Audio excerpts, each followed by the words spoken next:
ನಮಸ್ಕಾರ ವೀಕ್ಷಕರೇ. ಸೊ ಈ ಒಂದು ರೀಡಿಂಗ್ ಯಾವ ಕುರಿತಾಗಿರುತ್ತೆ ಅಂದರೆ ಸಿಂಗಲ್ಸ್ ಆ್ಯಂಡ್ ರಿಲೇಷನ್ಶಿಪ್ ಆರಕಲ್ ಡೆಕ್ ಅಂತ ಹೇಳ್ತಾರೆ.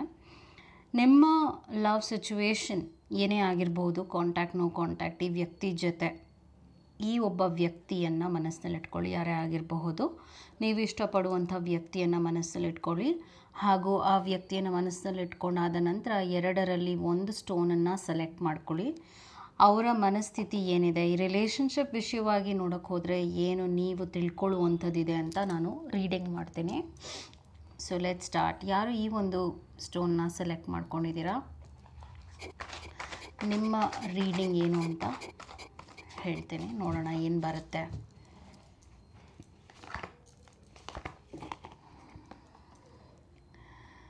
ಸೆಟ್ಲಿಂಗ್ ಅಂತ ತೋರಿಸ್ತಾ ಇದೆ. Don't stay with someone who isn't right for you just because it's safe. ಈ ಒಂದು ರಿಲೇಷನ್ಶಿಪ್ನಲ್ಲಿ ನೀವು ಬಹಳ ಕಾಂಪ್ರಮೈಸ್ ಮಾಡ್ಕೊಳ್ತಾ ಇದ್ದೀರಾ. ಹಾಗೂ ಈ ವ್ಯಕ್ತಿಗೆ ನೀವು ತುಂಬ ಇಂಪಾರ್ಟೆನ್ಸ್ ಕೊಡ್ತಾ ಇದ್ದೀರಾ. ಆದರೆ ಅವ್ರಿಗೆ ತುಂಬ ಕನ್ವೀನಿಯೆಂಟ್ ಆಗ್ತಾ ಇದೆ, ನಿಮಗೆ ಆಗ್ತಾ ಇಲ್ಲ. You are not experiencing the best. ಈ ವ್ಯಕ್ತಿಯಿಂದ ನಿಮಗೆ ಏನು ಬೆಸ್ಟ್ ಸಿಗಬೇಕದು ಸಿಗ್ತಾ ಇಲ್ಲ. ಸ್ಟಕ್ ಇನ್ ದ ಪಾಸ್ಟ್ ಅಂತ ಬರ್ತಾ ಇದೆ. Next message, let go of your X completely.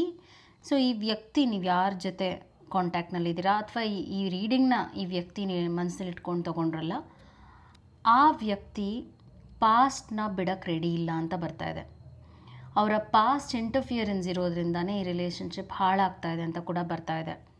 So on the whole ಈ ಒಂದು ಕನೆಕ್ಷನಲ್ಲಿ ಬೇರೆಯವರ ಒಂದು ಐ ವುಡ್ ಸೇ ಬ್ಲಾಕೇಜ್ ಅಥವಾ ಆ ವ್ಯಕ್ತಿ ಜೊತೆ ಕಾಂಟ್ಯಾಕ್ಟ್ ಇರೋದ್ರಿಂದಾನೇ ನಿಮಗೆ ಯಾವ ಒಂದು ವಿಷಯವಾಗಿ ನ್ಯಾಯ ಸಿಗಬೇಕು ಅಥವಾ ಪ್ರೀತಿ ಸಿಗಬೇಕು ಸಿಗ್ತಾ ಇಲ್ಲ. ಸೊ ಇಂಬ್ಯಾಲೆನ್ಸ್ ಅಂತೂ ಈ ರಿಲೇಷನ್ಶಿಪ್ನಲ್ಲಿ ನಾನು ನೋಡ್ತಾ ಇದ್ದೀನಿ.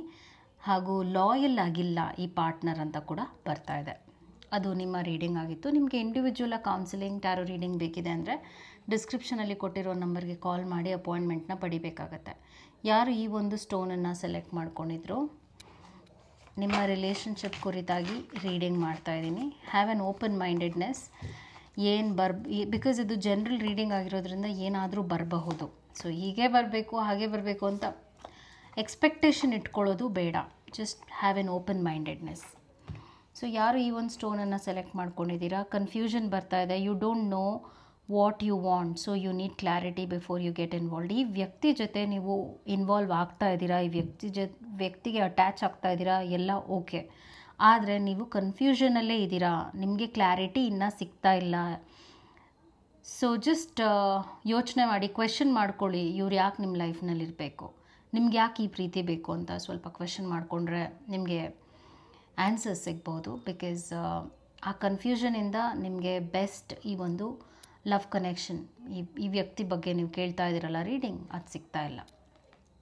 ಅನ್ಲವಬಲ್ ಬರ್ತಾ ಇದೆ. Practice radical self acceptance and love your self with all your flaws ಅಂತ ಬರ್ತಾ ಇದೆ. ನಿಮ್ಮನ್ನು ನೀವೇ ಆಕ್ಸೆಪ್ಟ್ ಮಾಡ್ಕೊಳ್ತಾ ಇಲ್ಲ, ನಿಮ್ಮಲ್ಲಿ ನೀವು ಪ್ರೀತಿ ನೋಡ್ತಾ ಇಲ್ಲ. ನೀವು ಒಂದು ಯೋಚನೆಯಲ್ಲಿ ಏನಿದ್ದೀರಾ, ಎಕ್ಸ್ಪೆಕ್ಟೇಷನಲ್ಲಿ ಏನಿದ್ದೀರಾ ಅಂದರೆ ಬೇರೆಯವ್ರನ್ನ ಪ್ರೀತಿಸಬೇಕು ಅಥವಾ ನನಗೆ ಈ ವ್ಯಕ್ತಿಯಿಂದ ಪ್ರೀತಿ ಸಿಗುತ್ತೆ, ಈ ಥರ ಹೈ ಎಕ್ಸ್ಪೆಕ್ಟೇಷನ್ ಇಟ್ಕೊಂಡಿರೋದ್ರಿಂದ ನೀವು ಒಂದು ಎಂಟಿ ಸ್ಟೇಟ್ನಲ್ಲಿದ್ದೀರಾ, ಖಾಲಿ ಏನೂ ಇಲ್ಲ. ಸೊ ನೀವು ಯಾವಾಗ ಎಂಟಿ ಆಗಿರ್ತೀರಾ, ಮನಸ್ಸಿನಲ್ಲಿ ಈ ಥರ ಒಂದು ಕೊರತೆ ನಿಮಗೆ ಕಾಡ್ತಾ ಇರುತ್ತೆ, ನಿಮಗೆ ಬೆಸ್ಟ್ ಈ ರಿಲೇಷನ್ಶಿಪ್ನಲ್ಲಿ ಕೊಡೋಕ್ಕಾಗಲ್ಲ. ಸೊ ಐ ವುಡ್ ಶಾಲಿ ಸೇ, ಈ ರಿಲೇಷನ್ಶಿಪ್ ಹಾಳಾಗೋದಕ್ಕೆ ಬೇರೆಯವ್ರ ಕಾರಣ ಅಲ್ಲ, ನೀವೇ ಕಾರಣ ಆಗ್ತಾಯಿದ್ದೀರಾ. ನಿಮ್ಮ ಒಂದು ಸ್ಥಿತಿಯಿಂದ ಈ ಕನೆಕ್ಷನ್ ಹಾಳಾಗ್ತಾ ಇದೆ ಅಂತ ರೀಡಿಂಗ್ ಬರ್ತಾ ಇದೆ. ಅದರಿಂದ ನೀವು ಇಷ್ಟಪಡುವಂಥ ವ್ಯಕ್ತಿಗೂ ಕೂಡ the person is not able to understand. ಆ ವ್ಯಕ್ತಿಗೂ ಒಂದು ಒಳ್ಳೆಯ ಫೀಲ್ ಗುಡ್ ಫ್ಯಾಕ್ಟರ್ ನಿಮ್ಮ ಕಡೆಯಿಂದ ಸಿಗ್ತಾ ಇಲ್ಲ. ಸೊ ಪ್ರಾಬ್ಲಮ್ಸ್ ಇದೆ, ನಿಮ್ಮಲ್ಲೇ ಹೆಚ್ಚು ಪ್ರಾಬ್ಲಮ್ ಇದೆ ಅಂತ ಬರ್ತಾ ಇದೆ. ಅದು ನಿಮ್ಮ ರೀಡಿಂಗ್ ಆಗಿತ್ತು. I hope it help. Take care. ನಮಸ್ಕಾರ. Thank you so much.